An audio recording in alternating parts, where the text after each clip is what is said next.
नमस्कार दोस्तों, स्वागत है आप सभी का इस चैनल पर। मैं हूं आरवी सर और आपके लिए लेकर हाजिर हूं एक नया मुद्दा। वर्तमान में हाल ही में सुप्रीम कोर्ट का एक जजमेंट आया और सुप्रीम कोर्ट का वो जजमेंट है, ये बहुत ही इंपॉर्टेंट है। कैसे है ये इंपॉर्टेंट, इसकी भी बात करते हैं एक बार। यहाँ आपको हेडिंग नजर आ रही होगी कि सुप्रीम कोर्ट का बिग यू टर्न, एक यू टर्न लिया सुप्रीम कोर्ट ने। हाल ही में कोई डिसीजन दिया था 2-3 महीने पहले, और उसके बाद में वर्तमान में सुप्रीम कोर्ट की 5 जजों की बेंच ने उस चीज को अलग तरीके से डिफाइन किया और सारी चीजें क्लियर करते हुए और अलग दिशा में फैसला दिया। देखो, हमारे संविधान में, कॉन्स्टिट्यूशन में कहीं भी राज्यपाल को लेकर, और अगर राज्यपाल के अलावा राष्ट्रपति की बात करें तो राज्यपाल और राष्ट्रपति की अगर हम बात करें तो इन दोनों के लिए कोई किसी भी काम को करने के लिए कोई टाइम बाउंडेशन नहीं है। जैसे आपने सुना होगा कि क्षमा याचना या किसी को माफ करने की बात है, तो इसके लिए क्या है कि राज्यपाल कितना भी, राष्ट्रपति कितना भी समय ले सकता है। जैसे आपने देखा होगा राजीव गांधी के हत्यारे जो थे, उनके लिए लगभग काफी समय से ज्यादा समय तक का यूज करके, और राष्ट्रपति ने कोई उन पर विचार नहीं किया क्योंकि फांसी की सजा थी और उसकी माफी पर। तो लास्ट में सुप्रीम कोर्ट ने उस चीज को देखा और एक ही जुर्म के लिए एक से ज्यादा सजा नहीं हो सकती, इसलिए उनको फ्री कर दिया गया आर्टिकल 142 का प्रयोग करके। अनुच्छेद 142 क्या कहता है? आर्टिकल 142 आपको ये कहता है कि किसी भी व्यक्ति को सुप्रीम कोर्ट अगर उसको लगता है तो अपनी पूरी शक्तियां यूज करके और 142 के अकॉर्डिंग पूर्ण न्याय दे सकता है किसी भी आदमी को। तो वर्तमान में हम बात करना चाहेंगे कि किस मामले पर यू टर्न लिया। तो हाल ही में आपने देखा होगा, वर्तमान पिछले 3-4 सालों में ऐसा ज्यादातर देखने को मिला कि जहां भी केंद्र सरकार में अलग पार्टी की सत्ता है और अगर राज्यों में अलग पार्टी की सत्ता है तो जो राज्यपाल होता है वो केंद्र सरकार का एक प्रकार से कहने को तो कॉन्स्टिट्यूशनल बॉडी है, लेकिन मंत्रिपरिषद की लिखित सलाह पर राष्ट्रपति, प्रेसिडेंट अपॉइंट करता है राज्यपाल को। तो जो आदमी केंद्र सरकार का पसंदीदा होगा वो राज्यों में जाके बैठेगा। तो पिछले कई समय से ऐसे आरोप लगे हैं कि राज्यपाल वहां की चुनी हुई सरकारों को काम नहीं करने दे रहे। काम नहीं करने का मतलब आपने देखा होगा कि संसद के अंदर भी अगर हम बात करें, यहाँ पर अगर हम बात करें कि संसद है, और अगर संसद के अंदर की बात करें, यहां लिख रहा हूं मैं, तो अगर संसद के अंदर की बात करें तो पार्लियामेंट क्या होगी? तो पार्लियामेंट क्या होगी? लोकसभा प्लस राज्यसभा और प्लस में प्रेसिडेंट, राष्ट्रपति, इन सबको मिलाकर संसद का आ गया है। तो इसका मतलब कोई भी बिल अगर काम करेगा या एक्ट होगा कोई भी बिल, तो तभी पारित माना जाएगा जब लोकसभा, राज्यसभा और प्रेसिडेंट उस पर साइन कर दें। प्रेसिडेंट भी पार्लियामेंट का हिस्सा है।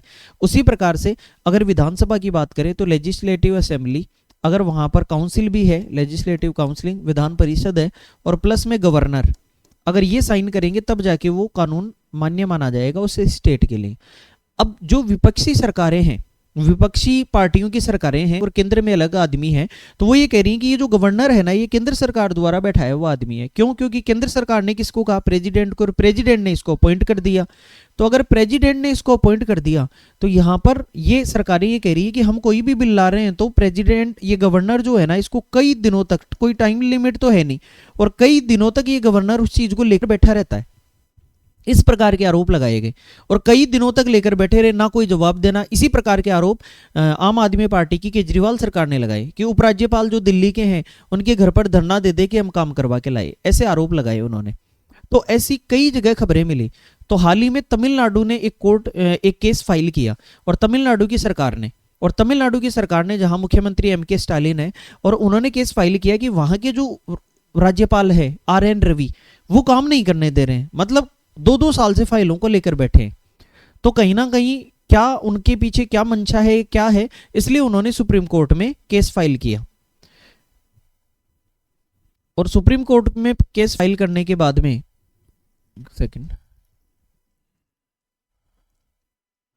सुप्रीम कोर्ट में केस फाइल करने के बाद में ये देखा गया कि सुप्रीम कोर्ट ने कुछ फिक्स टाइम लिमिट तय कर दी थी राष्ट्रपति के लिए भी और राज्यपाल के लिए भी, कि 3 महीने के अंदर आपको ये करना पड़ेगा। और राष्ट्रपति तक, तब जाके पहली बार आजादी के बाद पहली बार ऐसा हुआ था कि सुप्रीम कोर्ट ने राष्ट्रपति और राज्यपाल तक को आदेश दे दिया। तो फिर जो द्रौपदी मुर्मू है राष्ट्रपति, उन्होंने 14 क्वेश्चन पूछे थे आर्टिकल 143 का यूज करके, और सलाह मांग सकती है राष्ट्रपति, या मांग सकता है कोई भी राष्ट्रपति हो वो सुप्रीम कोर्ट से। तो उन्होंने 14 क्वेश्चन पूछे थे कि क्या आदेश दिए जा सकते हैं इस प्रकार से। तो पहले 2 जजों की बेंच ने वो फैसला सुनाया था कि राज्यपाल हो या राष्ट्रपति हो, कोई भी हो, लेकिन एक समय सीमा में काम करना पड़ेगा। अब 5 जजों की बेंच ने इस चीज को यू टर्न मारते हुए इस चीज को और इलेबोरेट किया है। यही सबसे बड़ी खास बात है न्यायपालिका की रिव्यू की, कि खुद के फैसलों को ही बदल देना। बहुत बार ऐसा हुआ है इतिहास में भी। और आज हम बात करते हैं कि सुप्रीम कोर्ट ने एक बिग यू टर्न क्या लिया है। अब इस यू टर्न की बात करें तो यहां पर राज्यपालों के लिए समय सीमा तय करने पर सुप्रीम कोर्ट का बड़ा यू टर्न। रीजन क्या है इसके पीछे? क्योंकि पहले कहा गया था कि राज्यपाल या तो पास करे या फिर वापस लौटा दे विधानसभा के पास। अगर विधानसभा उसको फिर से पारित 1 महीने का, पहली बार में 1 महीने में पास करे, अगर वापस लौटा दिया पुनर्विचार करने के लिए, तो एक फिर वापस उसको 1 महीने के अंदर पास करना ही पड़ेगा। या फिर दूसरा ऑप्शन दे दिया कि राष्ट्रपति के पास भेज दे उस चीज को, और राष्ट्रपति को भी जल्द से जल्द उसको फिक्स टाइम लिमिट में उसको पारित करना पड़ेगा, या जो भी डिसीजन लेना है वो लेना पड़ेगा एक टाइम लिमिट के अंदर। लेकिन ऐसा कॉन्स्टिट्यूशन में कहीं भी लिखा हुआ नहीं था। तो सुप्रीम कोर्ट की 5 जजों की बेंच ने क्या किया, ये यू टर्न क्या है, क्या मामला है, तो इसको एकदम डिटेल में जानते हैं। देखिए, सबसे पहले इंट्रोडक्शन जानते हैं। भारत के सुप्रीम कोर्ट ने राष्ट्रपति के रेफरेंस पर प्रतिक्रिया देते हुए यह बड़ा संवैधानिक निर्णय दिया है कि क्या अदालतें राज्य विधानसभाओं द्वारा पारित विधेयकों पर कार्रवाई करने के लिए राष्ट्रपति या राज्यों पर समय सीमा थोप सकती हैं।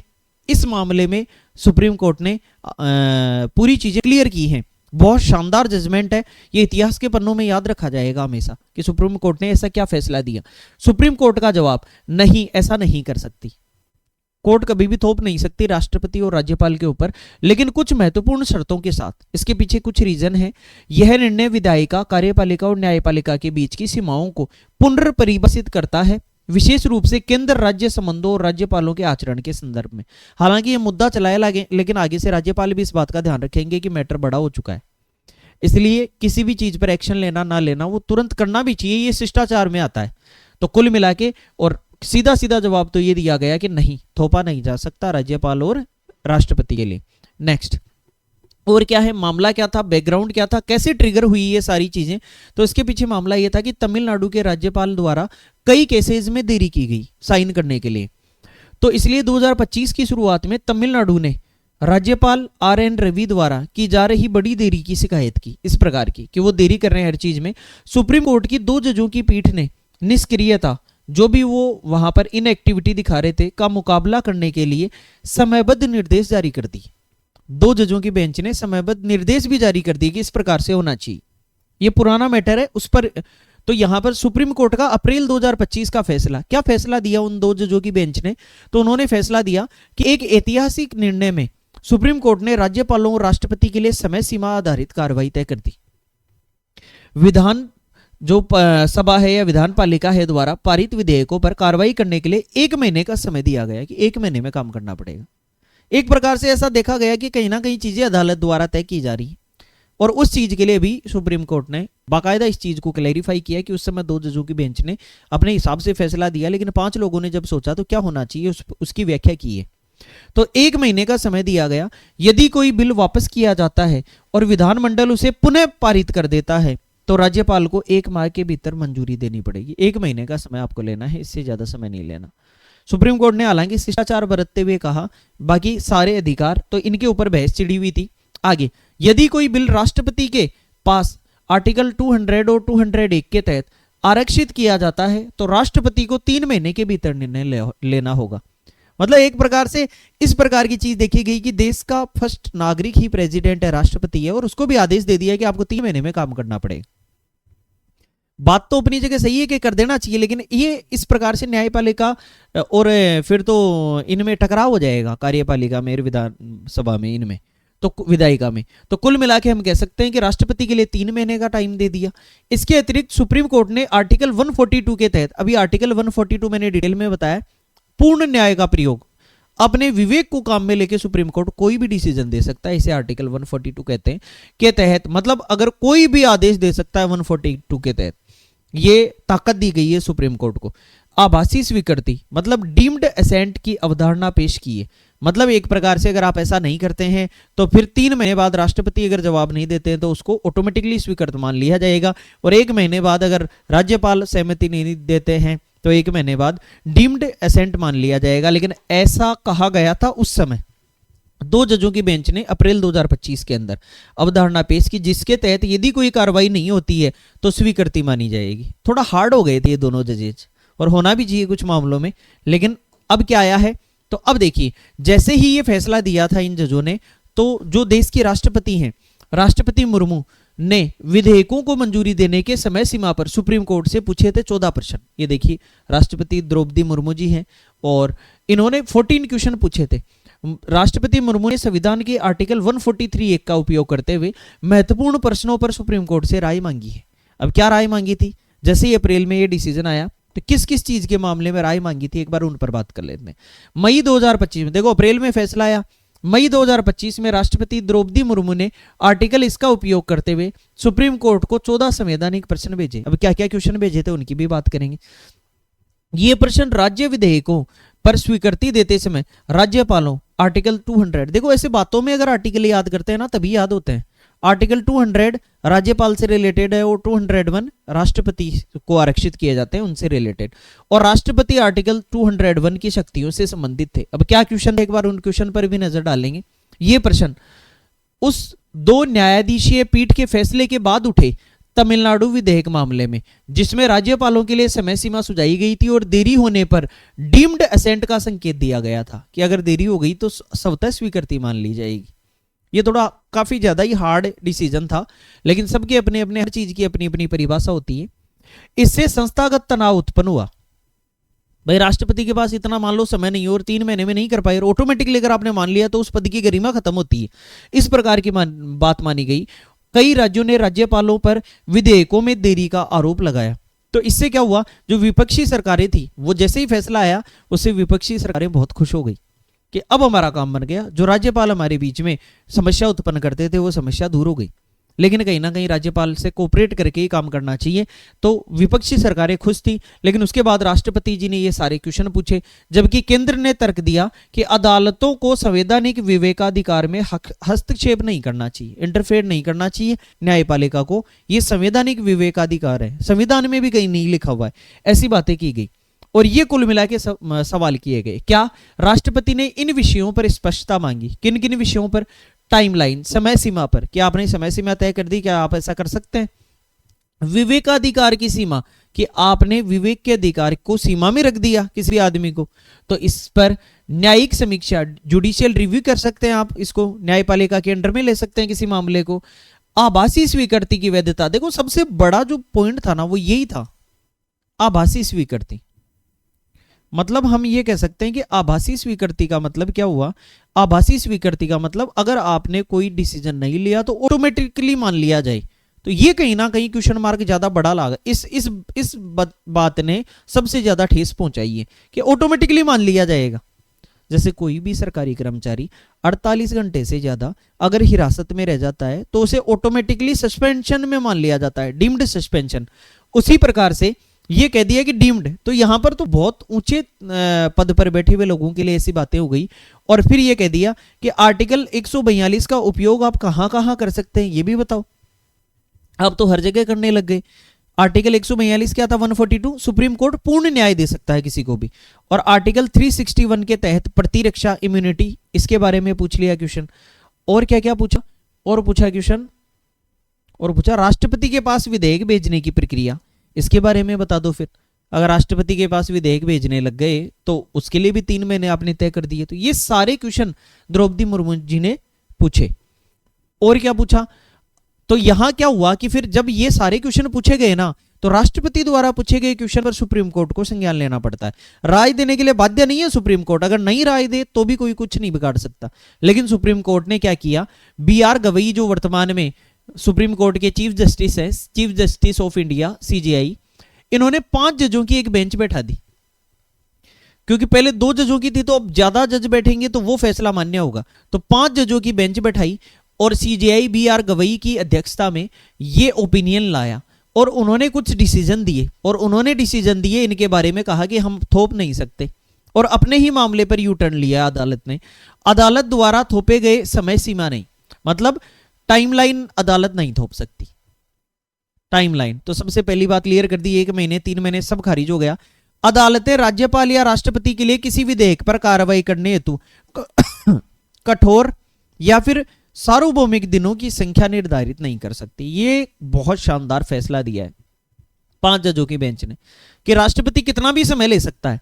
वो उनका पद ही इतना गरिमा का है कि वो जितना समय लेना चाहे ले सकते हैं, लेकिन उनके लिए इस प्रकार से कठोर और सार्वभौमिक दिनों की संख्या निर्धारित अदालत नहीं कर सकती। और क्या बात की गई?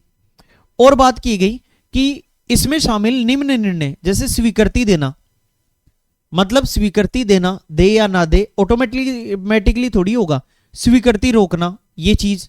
और क्या बात है उसके अलावा विधेयक को पुनर्विचार हेतु वापस भेजना ये, और विधेयक को राष्ट्रपति के लिए आरक्षित करना, इस प्रकार की ये सारी चीजें उनके सेल्फ डिसीजन होते हैं, अदालत तय नहीं कर सकती ये चीज। तो ये अदालत ने ये सारी बातें बोली, इसमें ये सारे निर्णय शामिल थे, स्वीकृति देना, स्वीकृति रोकना, ये सारी बातें ये खुद के विवेक पर है और कोई टाइमलाइन फिक्स नहीं की जाएगी। इसके अलावा और क्या महत्वपूर्ण निर्णय दिया, ये देखो सबसे बड़ी बात निकल के आई, डीम्ड असेंट। ये कहीं ना कहीं क्वेश्चन मार्क बन रहा था कि ऑटोमेटिकली स्वीकृत मान लिया जाएगा विधेयक, ऑटोमेटिकली। अगर किसी तमिलनाडु ने ये कहा कि भाई कोई विधेयक लेके आए और वहां की विधानसभा से निकल के आया, अब वहां के राज्यपाल ने मान लो स्वीकृति नहीं दी, 1 महीने में स्वीकृति नहीं दी, तो ऑटोमेटिकली मान लिया जाएगा कि हाँ भाई काम हो गया, राज्यपाल से स्वीकृति मिल गई। तो इस बात के लिए कोई अवधारणा नहीं, इसलिए अदालत ने इस विचार को खारिज कर दिया कि ऐसी कोई अवधारणा नहीं होनी चाहिए, इतने बड़े पद पर बैठे हैं, वो स्वीकृति देंगे तो ही मानी जाएगी, नहीं देंगे तो नहीं मानी जाएगी, और कोई टाइम लिमिट नहीं है। तो अगर राज्यपाल राष्ट्रपति कुछ समय तक चुप रहें तो विधेयक अपने आप कानून बन सकता है। इस बात के लिए अदालत ने खारिज कर दिया इस बात को कि ऐसा कभी नहीं होगा। कोई आदमी चुप है और अगर कुछ नहीं बोल रहा तो सहमति थोड़ी मानी जाएगी, उसकी नहीं मानी जाएगी। कार्यपालिका की निष्क्रियता के कारण अदालतें किसी विधेयक को स्वीकृत घोषित नहीं कर सकती। मतलब कुल मिला के अगर कार्यपालिका एक्टिव नहीं है, मान लो अगर राज्यपाल एक्टिव नहीं है तो अदालत नहीं कर सकती उस चीज को डिसाइड। ये इन 5 जजों की बेंच ने इस बात के बारे में जानकारी दी है। तीसरी चीज और क्या किया है, अदालत ने खुद ने ये माना है कि आर्टिकल 142 का हर कहीं यूज नहीं करना चाहिए। अदालत ने खुद ने यह माना है कि आर्टिकल 142 का हर कहीं यूज नहीं करना चाहिए। अनुच्छेद 142 पूर्ण न्याय का उपयोग भी कानूनी कल्पना बनाने के लिए नहीं किया जा सकता। जहां जरूरत हो वहीं 142 आर्टिकल का यूज करना चाहिए, हर कहीं आर्टिकल 142 का यूज नहीं करना चाहिए कानूनी कल्पना बनाने के लिए। इस प्रकार से आप आर्टिकल 142 का, तो आगे से जजों के लिए भी एक प्रकार से नजीर साबित होगा कि हर जगह 142 यूज नहीं करना है। अब उसके आगे न्यायिक समीक्षा अभी भी संभव है। तो ये देखो थोड़ा सा स्ट्रक्चरल चेंजेज कर दिए हैं। वास्तव में सुप्रीम कोर्ट ने बातें तो राष्ट्रपति और राज्यपाल के पाले में ही डाली हैं, लेकिन कहीं ना कहीं क्वेश्चन मार्क जरूर डाल दिए, क्योंकि फिर तमिलनाडु या फिर कोई विपक्षी राज्य जो हैं जहां सरकारें हैं वहां फिर अगर मान लो राज्यपाल कोऑपरेट ना करें, अगर ऐसा कुछ आ जाए कि राज्यपाल कोऑपरेट ना करे और नहीं करे तो फिर क्या करें, क्योंकि क्वेश्चन तो ये भी बन जाता है। जैसे मान लो फिर से वो राज्यपाल तो लेकर बैठ जाएंगे 2-2 साल तक, तो फिर उन्होंने कहा है कि जुडिशियल रिव्यू हो सकता है, न्यायिक समीक्षा। आप न्यायपालिका के पास आइए अगर काम नहीं कर रहे हैं तो हम उस चीज को रिव्यू करेंगे और उसके बाद में उसके बारे में जानकारी देंगे। तो हालांकि अदालतें निश्चित समय सीमा तय नहीं कर सकती, लेकिन वे हस्तक्षेप कर सकती हैं। और कब कर सकती हैं इंटरफेयर? जब बहुत लंबी बिना स्पष्टीकरण वाली या मनमानी देरी हो। मतलब इतनी लंबी देरी है, 2 साल निकाल दिए और आप तो काम नहीं कर रहे, या फिर बिना स्पष्टीकरण, कोई आपने एक्सप्लेनेशन ना दिया हो, या फिर आपने मनमानी देरी की हो, अपनी मर्जी से देरी कर दी हो, कोई जवाब में नहीं दे रहे।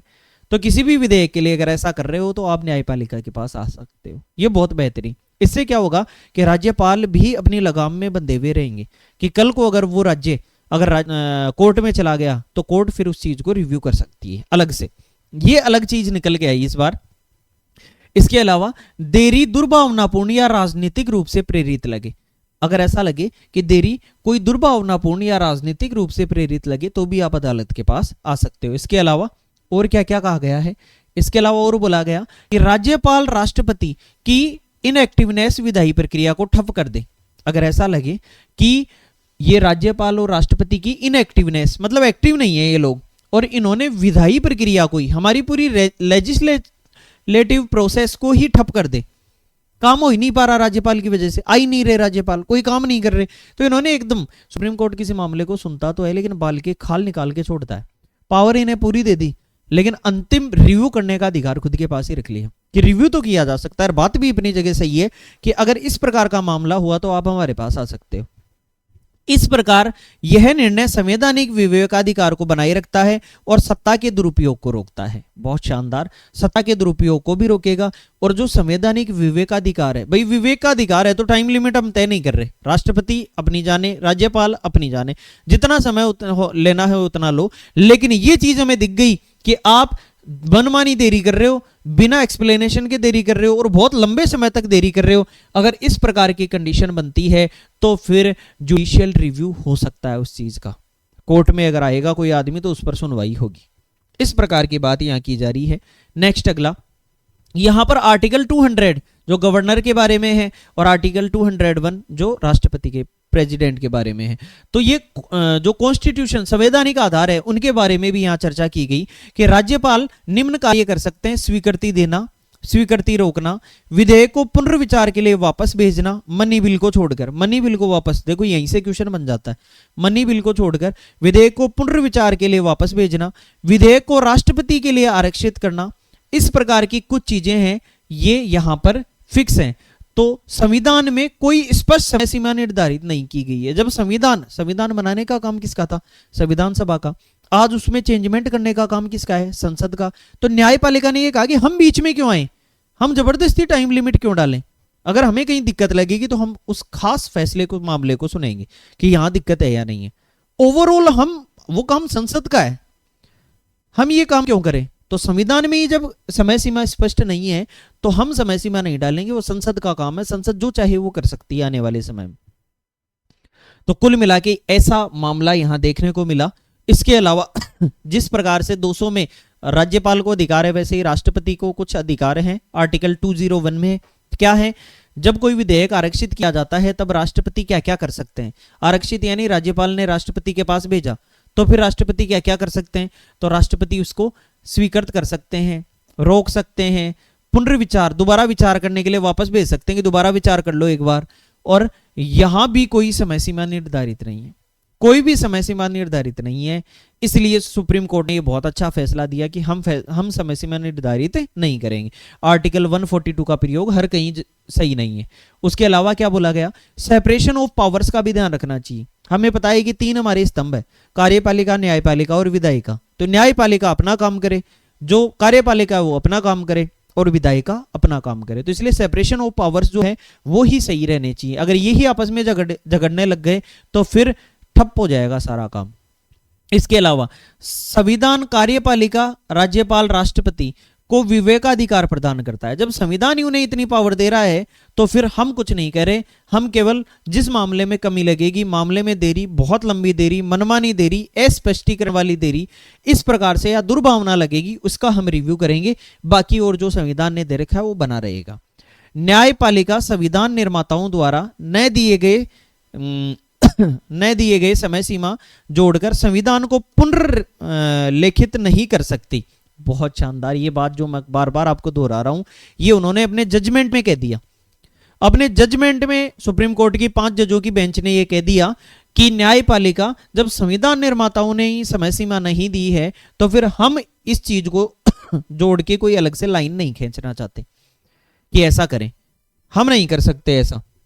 इसके अलावा आर्टिकल 142 की सीमाएं, क्योंकि इसके बारे में भी पता होना चाहिए कि आर्टिकल 142 ने क्या है।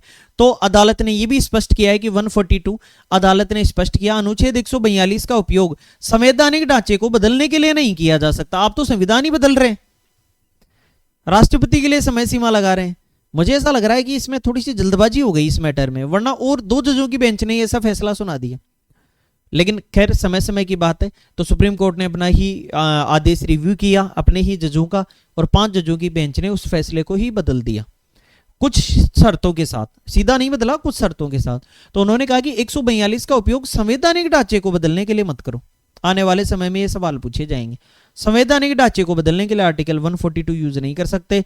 अदालतें न्यायिक शक्ति का उपयोग करके आभासी स्वीकृति नहीं बना सकती। मतलब न्यायिक शक्ति, उनके पास जो पावर है 142 उसका यूज करके, और आप तो डीम्ड असेंट बना दिया कि 3 महीने तक अगर कोई फैसला नहीं लिया, और राज्यपाल अगर 1 महीने तक कोई फैसला नहीं लिया तो मौन स्वीकृति मानी जाएगी। ऐसा अदालतें नहीं कर सकती। ये थोड़ा सा फैसला अदालत ने अभी समझाया।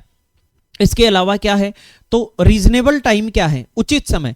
क्योंकि कुल मिला के सबसे बड़ी बात ये आती है कि जो ये राज्य हैं वो राज्य ये कह रहे हैं कि ये उचित समय क्या है, पहले तो ये बता दो।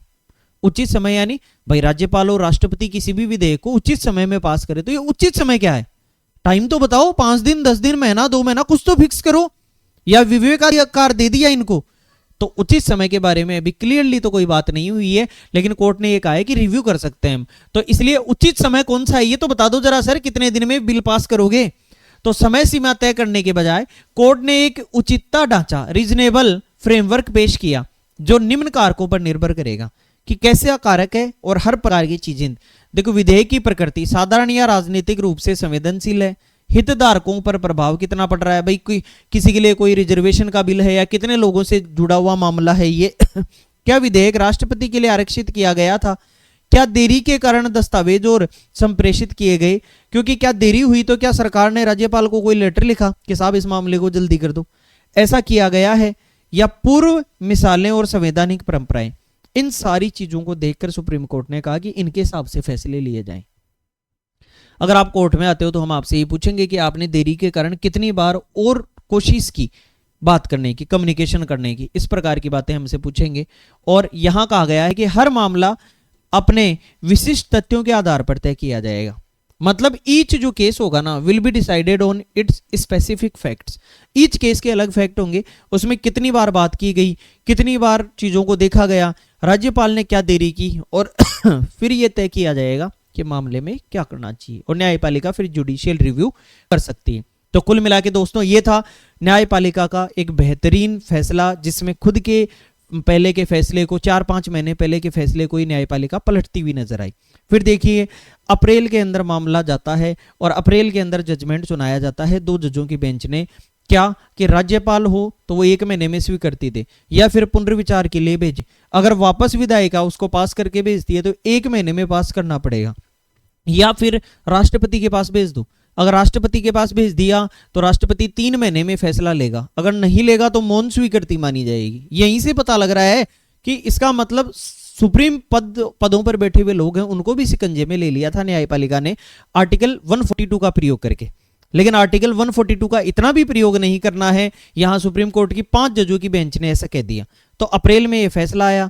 मई में देश की राष्ट्रपति द्रौपदी मुर्मू ने आर्टिकल 143 के तहत सलाह मांग ली सुप्रीम कोर्ट से। सलाह मांगी जा सकती है, सुप्रीम कोर्ट सलाह दे या ना दे वो उस पर डिपेंड करता है। हालांकि सुप्रीम कोर्ट ने 5 जजों की बेंच बैठाई और जो चीफ जस्टिस हैं वर्तमान के BR गवई, उन्होंने तुरंत 5 जजों की बेंच ने फैसला दिया और वर्तमान में कल इसका फैसला आया। और इस फैसले में 5 जजों की बेंच ने बाकायदा सीधा कह दिया कि हम संवैधानिक ढांचे को नहीं बदल सकते। जब संविधान निर्माताओं ने ऐसा नहीं किया, टाइम लिमिट आपके लिए तय नहीं की, तो हम अंडरलाइन नहीं करना चाहते किसी भी बात के लिए। ये आपका विवेकाधिकार है। लेकिन हमें लगता है कि दुर्भावनापूर्ण राजनीतिक रूप से मनमानी देरी से, बिना स्पष्टीकरण के या फिर एक लंबे समय से अगर आप किसी बिल को लेकर बैठे हैं तो आप जुडिशियल रिव्यू के दायरे में आ जाएंगे। और जुडिशियल रिव्यू हर एक फैक्ट का अलग होगा, हर एक फैक्ट के लिए अलग बात की जाएगी, हर एक केस में अलग फैक्ट, उसके फैक्ट देखकर बात की जाएगी। तो ये न्यायपालिका ने यहाँ खुली किताब की तरह आज तक कई जजों की बेंच बैठी है। केशवानंद भारती बनाम केरल राज्य के मामले में 1973 में सबसे बड़ी बेंच 13 जजों की बेंच बैठी थी, जिसने 7-6 से फैसला दिया था। तो वर्तमान में ये फैसला आ चुका है और आने वाले समय में ऐसा लगेगा कि भारत का संविधान जो है वो एक और भी निखर कर आएगा शानदार तरीके से। राज्यपाल कोशिश करेंगे कि किसी भी चीज को समय के अंदर अंदर पूरा किया जाए, वरना फिर वहां की सरकार न्यायपालिका के पास जा सकती है। और इससे क्या होगा कि न्यायपालिका ने इस बात को भी कहा है कि हम राज्यपाल और राष्ट्रपति की शक्तियां कम नहीं कर रहे, सेपरेशन ऑफ पावर अलग अलग होना चाहिए और अनुच्छेद 142 का प्रयोग हर कहीं नहीं करना चाहिए, संवैधानिक ढांचे को बदलने के लिए नहीं करना चाहिए पूर्ण न्याय का प्रयोग। तो आज की क्लास में दोस्तों अपन इतना ही करते हैं। मैं हूं आरवी सर और फिर कभी मिलेंगे दूसरी क्लास में किसी नए टॉपिक के साथ। अगर आपने ये वीडियो शेयर नहीं किया है, लाइक नहीं किया है तो करके जाइए और शेयर कर दीजिए। ओके, थैंक यू दोस्तों।